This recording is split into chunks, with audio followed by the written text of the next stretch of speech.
In the year 2379, Earth was no longer a blue in a forgotten arm of the galaxy. It was the birthplace of a species that refused extinction, not through diplomacy, but through sheer, unrelenting will. Humanity had clawed its way from tribal warfare to planetary unification, not out of peace, but survival. Climate collapse, resource scarcity, and near-global civil war had forced what no ideology could: a singular, brutal consensus: adapt or die. Under the Earth Defense Accord, the planet's fractured nations pooled their last remaining resources to escape the cage of their homeworld. Within a century, the scars of war had been repurposed into launch pads. Megacities became manufacturing vaults. Orbital rings mined asteroids for iron and nickel. Mars served as a proving ground. Jupiter's moons held fuel reserves. Space was not a dream. It was a necessity. The first generation of Terran deep space vessels were not designed to explore. They were designed to survive. The flagship class, known simply as Sentries, carried no beauty. They were armored slabs, bristling with railguns, plasma coils, and redundant life support systems that could function with 80% hull failure. Their crews were not explorers. They were trained executioners, soldiers, engineers, and war-scarred tacticians selected not for brilliance, but for their ability to endure. It was during one of the Kuiper Belt surveys that the impossible happened. A mining vessel, Helix Prime, reported a spatial anomaly, an energy pattern inconsistent with natural formations. Initially dismissed as sensor noise, the data was forwarded to Lunar Command. Their AI-assisted analysts noticed a repeating quantum signature. Not random, not geological. It wasn't natural. It was intentional. Humanity had not been alone. For months later, a joint operation between Earth and Mars launched an expedition to trace the signal's origin. What they found was not a message, not a greeting, but a lattice of dead signals. Targeting arrays, triangulation coordinates, and power readings pulsed through dark space. It was not a beacon. It was telemetry. Something had aimed recently, and precisely. The Terran strategic vessel Goliath was deployed. It was the largest military asset ever built by humans. Nearly 2 kilometers long, nuclear fusion-powered, armored with neutronium alloy, and capable of limited faster-than-light jumps. On board were 300 specialists, including Commander Alina Rowe, a 42-year-old tactical savant from Eurasian conflict zones, and Lieutenant Harrow, an ex-Marine with 2 tours on Martian suppression campaigns. They didn't talk much. They didn't need to. The mission was clear: find the source of the alien signal, assess the threat level, and return with data. The rest, if necessary, could be erased from the record. What they discovered beyond the Proxima boundary was unlike anything human minds had prepared for. As the Goliath exited FDL, a field of destruction greeted them. Hulks of unknown alien design drifted silently. Their hulls warped, sundered, melted. Some were spherical, others angular, all completely unfamiliar. There were no power signatures, no life signs, no recoverable black boxes. Whatever had done this had done so recently and with surgical precision. Only one ship remained partially functional. It was limping through the wreckage, venting energy from its underbelly. Its hull shimmered like liquid metal, organic in movement, mechanical in intent. Commander Rowe ordered a full tactical scan. Radiation surges, nonlinear power spikes. The ship was bleeding, but it was far from dead. Then came the transmission. Not in English, not in symbols. It came as neural pulses translated through the ship's AI to sound. The voice was ragged, layered, and dissonant. "Leave this place. They are not gods, but they think they are." The crew froze. Rowe didn't blink. She recorded the transmission, flagged it for encryption, and ordered red alert.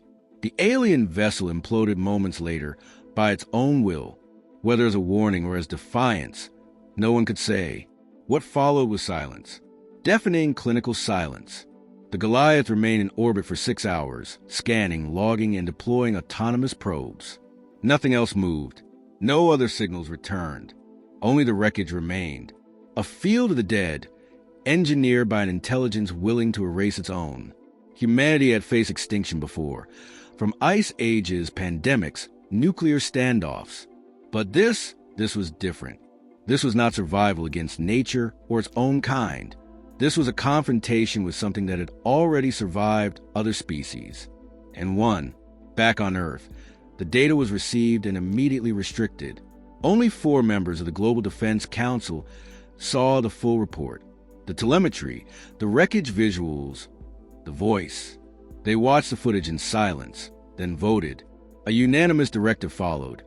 All interstellar exploration was suspended. Defense protocol prioritized all military efforts. Colonization was to be postponed. Humanity was at war, whether the enemy had declared it or not. One phrase from the alien transmission was selected as the classification tag for the event. They think they are gods. It became a whisper in black operations. It became the reason for draft expansions. It became the fuel for new propulsion research, for weapons development, for AI limits to be pushed and then ignored. But for those aboard the Goliath, it was no code. It was a memory. Rode in sleep for 3 days after returning. Harrow drank himself into a coma in the mess hall. Of the 300 crew, 9 resigned their commissions within a week. They weren't cowards. They weren't broken.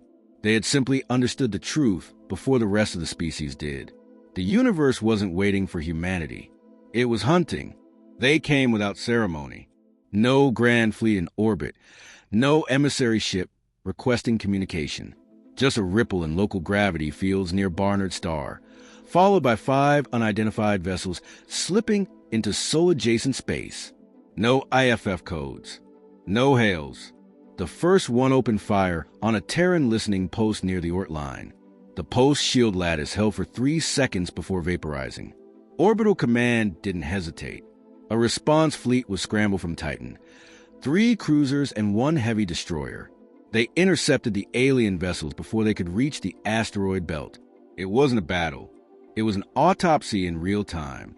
Terran weapons, missile barges, coil guns, and pulse beams had negligible effect. Alien shielding warped incoming fire like heat shimmer.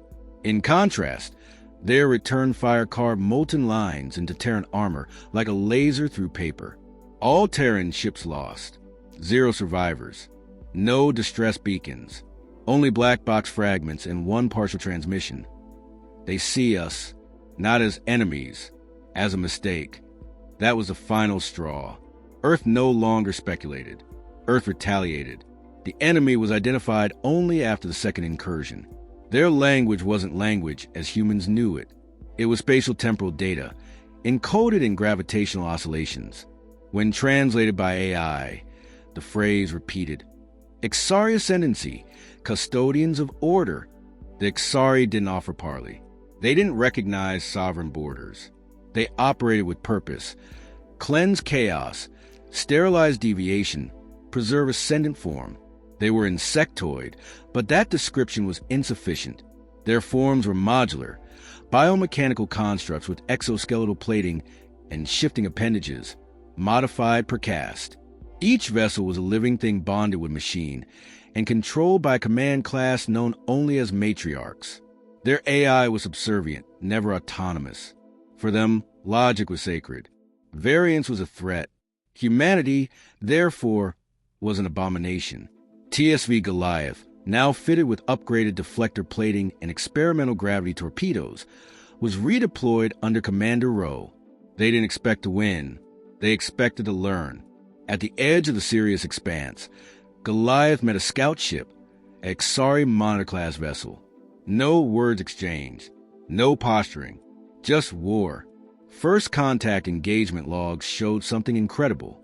Ixari weapons charged predictably. Their targeting systems locked in narrow bands. Rowe noticed this. She had 15 seconds.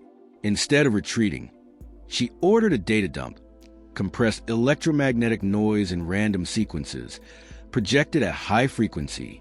It interfered with Ixari's targeting AI. The alien ship hesitated. Not slowed, hesitated. Then fired. The shot missed. Terran coil guns landed 3 hits to the forward shielding. Harrow activated the hull piercer cannon, a weapon designed for subterranean bunker collapse, now repurposed for space. It punctured through the alien ship's midsection. The Ixari vessel tried to retreat, but failed. Rowe gave the order for torpedoes launched. All hit First confirmed alien kill. Back on Earth, the footage was dissected. 2 patterns emerged. 1. Xari AI lacked chaotic adaptability. 2.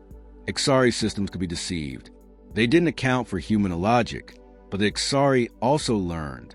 Quickly, 3 days later, they reappeared. This time, 7 ships. They began systematically dismantling lunar satellite arrays and probe networks across the Sol perimeter. They didn't approach Earth, not yet. They waited, as if testing how far humans would extend before retreating. Humanity didn't. Another engagement was launched, this time near the asteroid belt. 2 Terran ships lost, 1 crippled. But the Xari again withdrew before fully engaging. The pattern repeated. Then came the broadcast. It wasn't a voice. It was a neural flood. A data surge pushed directly into the Terran net. The AI caught it. It took 6 hours to stabilize translation. When it did, the message was concise. Species 924 Theta exhibits terminal variants. Purge protocol authorized. Begin with source. So that was their declaration. Not of war, of extermination. Within hours, Earth defense went dark. A new tier of command activated. Black files opened. Every nation, every orbital station, every AI cluster received the same message. Initiate Project Anvil. There were no explanations. There didn't need to be. Commander Rowe was recalled. Harrow didn't ask for details. None of the crew did. The only question anyone cared about was this. What would it cost to make the Xari regret contact? Unbeknownst to the Xari, the cost had already been calculated, and humanity had already decided to pay. Project Anvil was not a weapon. It was a doctrine born from desperation and perfected through historical trauma. Humanity had always fought dirty when pressed. Now, pressed against extinction, it discarded every notion of honor, fairness, and proportional response. Project Anvil's core directive was simple. Overextend the enemy, weaponize unpredictability, and make survival so expensive that even a superior force would bleed itself dry trying. The plan began with fragmentation. Earth's remaining fleet was broken into cells, small, autonomous strike groups spread across the inner system. Each was given authority to act independently, without waiting for centralized orders. It was chaos by design, and that chaos became the primary tool. Xari vessels relied on data synchronization, tactical forecasts, and collective response. But when 10 human frigates scattered in a dozen directions, attacking nothing of strategic value, but everything of symbolic weight, communication buoys, fuel depots, agricultural drones, their predictions began to fail. Ambushes became the norm. In the ice fields of Europa, a human mining vessel lured a Xari scout ship into a trap using a dummy distress beacon. When the alien ship closed in, magnetic mines deployed from a drifting cargo hull detonated simultaneously. The resulting EMP tore through the scout's organic circuitry. Before it could reboot, Terran fighters carved it apart with micro-torpedo swarms. No prisoners. No debris left intact. The entire area was sterilized and erased from orbital records. In the asteroid belt, a Terran corvette sacrificed itself to bring down a transit gate the Xari were preparing. The ship, the solar knife, charged its reactor core to overload and plowed straight into the quantum stabilizers. The resulting collapse didn't just destroy the gate, it ruptured the gravity pocket around it, folding space like a crumpled sheet. Xari reinforcements en route to the inner system vanished without a trace. Every action the Xari took was met with absurd, disproportionate resistance. Human ships used solar flares to mask approach vectors. They hijacked comet trajectories. They mounted railguns inside hollowed asteroids and bombarded Xari convoys from point-blank range. There was no pattern, no logic, and that was the point. The Xari couldn't process it. Their simulations failed. Their logic matrices crashed. Reports recovered from intercepted Xari data caches revealed internal designations for human tactics. Event class, anomalous. One entry simply read, "They do not obey outcome. They behave as if death is negotiable." But it wasn't just tactics. It was terror. Humans broadcast psychological warfare across known Xari data bands. One signal looped across dozens of contested zones. It contained no words, just laughter. Human laughter, layered, distorted, sometimes manic, sometimes soft and warm. For the Ixari, whose language had no emotional substructure, it was noise that couldn't be cataloged. To them, laughter wasn't communication. It was aberration. They began calling the broadcasts corruption blight. Some humans began to embrace it, becoming avatars of the chaos they projected. Pilots painted skeletal faces on their EVA suits. Dropships deployed holograms of burning worlds. Marines rigged their own vital signs to broadcast real-time death sounds. Heartbeats flatlining, screaming, static. Anything to feed the fear. Anything to make the Ixari pause, hesitate, doubt. Then came the first major blow. In high orbit above Mercury, the Terran dreadnought Hammerfall executed what later will be called the final push. It was crewed by 500 personnel, all volunteers. Their mission: breach the Ixari command ship station in orbit over the remains of Fleet Echo. No Terran ship had ever damaged a Matriarch-class vessel. Most didn't survive first contact, but the Hammerfall had been retrofitted with neutron core lance, a weapon banned by every interplanetary war protocol. The attack was suicidal.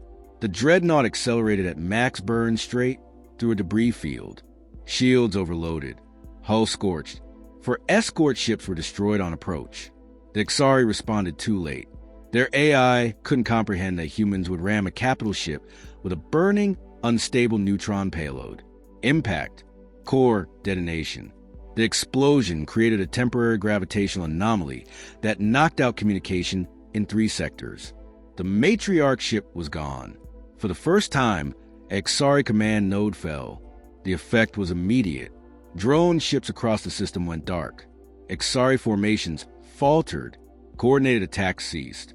The hive faltered, fractured. Intercepted data revealed a Ixari signal burst across their network. The humans do not fear the end. They weaponize it.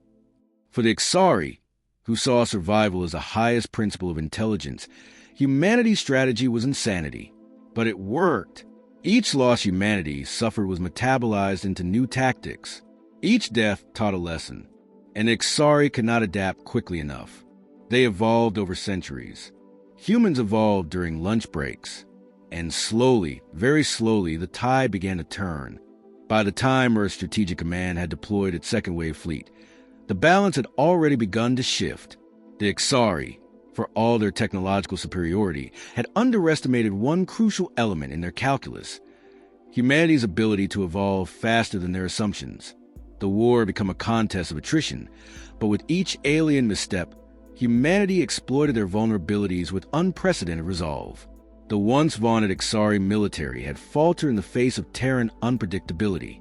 The human strategy wasn't based on victory. It was based on survival. And survival, when pushed to its limit, had become humanity's greatest strength.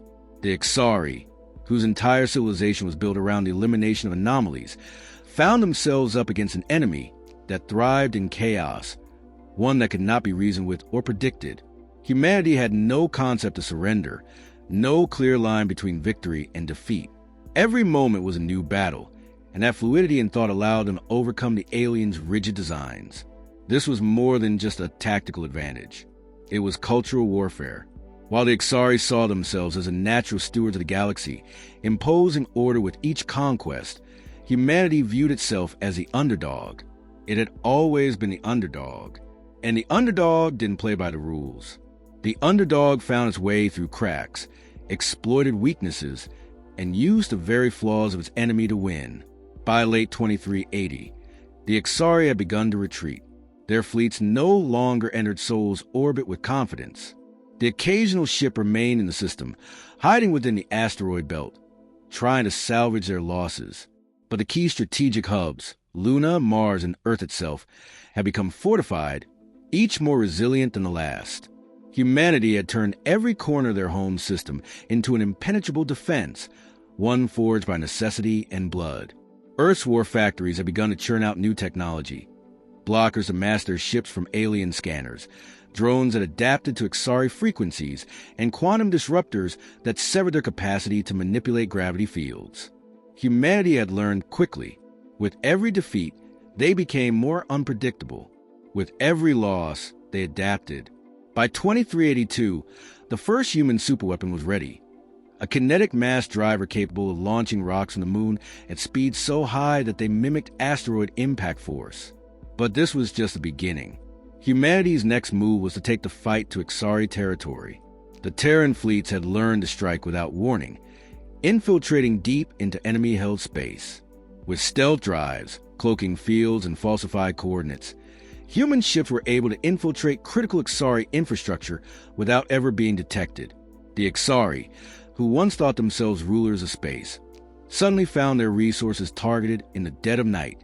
Entire colonies were wiped out with surgical precision, each attack designed to leave no trace. No survivors, no evidence. But it was on Ixari homeworld, a dense and inhospitable planet orbiting a dying star, that humanity's most audacious move would occur. A special forces team, codenamed Ironclad, was dispatched to the Ixari capital, carrying with them a weapon so advanced that its very existence could not be revealed to the wider public. It was a project born of necessity, a desperate gamble that had been in development for nearly a decade. It was called the Singularity Cannon. The Singularity Cannon worked on a simple principle. It harnessed the power of quantum collapse to create a singularity, a black hole, small and temporary, but powerful enough to warp the fabric of space itself. Its design was crude but effective. Fire in the cannon could tear through planetary shields and punch through the densest of Ixari defenses. It was the ultimate last resort weapon, capable of reducing an entire city to nothing in a single shot. The Ironclad team infiltrated Ixari space under cover of a false diplomatic mission. They made their way to the capital's orbital defense station, bypassing security and countermeasures with the help of human ingenuity and well-practiced deception. No one anticipated a direct attack on the homeworld. The Ixari had thought the war was theirs to win, and now, as they searched for answers, they had left their most vulnerable points unguarded. When the Ironclad team deployed the Singularity Cannon above the Ixari capital, the results were immediate and catastrophic. The cannon fired. The Ixari fleet, in orbit above their sacred homeworld, tried to retaliate, but their weapons simply couldn't reach in time. The Singularity created a tear in the very fabric of space, consuming entire portions of the planet's surface. The defensive grid collapsed in on itself, and the Ixari capital was reduced to a pile of rubble and dust in a matter of seconds. With the destruction of the Ixari capital, the war shifted once again. The Ixari, who had once been so confident in their technological supremacy, now found themselves vulnerable, shaken by a foe they couldn't understand or predict. Commander Rowe, aboard the Goliath, led the final push into enemy space. The Ixari no longer fought with coordinated aggression. They fought with panic. Every maneuver was erratic. Every decision was a desperate gamble to stave off total annihilation. But it was too late. The final assault on the Ixari fleet, coordinated across multiple Terran factions, crippled their remaining forces. One by one, their ships fell. In the end, it was a collapse of their centralized command network that sealed their fate. Without guidance, without a central intelligence to direct them, the Ixari fleet scattered, and their civilization collapsed in on itself. Humanity had won, but the cost had been immense. The war had left scars not only on the Terran forces, but on the very fabric of human society. Colonies had been lost, generations of families wiped out, entire sectors destroyed. Yet, despite the devastation, humanity had prevailed against an ancient and technologically superior force. They had survived not by playing by the rules, but by rewriting them entirely. The war had proven something fundamental. Humanity, in its desperation, had learned to weaponize not just its strengths, but its flaws. Where the Ixari saw chaos, humanity had found a weapon. Where the Ixari sought to impose order, humanity had sown disorder. And in the end, it was that very chaos that had won them the stars. As the dust settled and the human fleet returned to Earth, Commander Rowe looked out over the blackness of space, the void where so many had died. Humanity was no longer just a species fighting for survival. It was something more now, a force to be reckoned with. The Ixari had learned the hard way. Humanity was not just a mistake to be purged. It was the future. And in that future, no one would ever question the power of the human will to survive.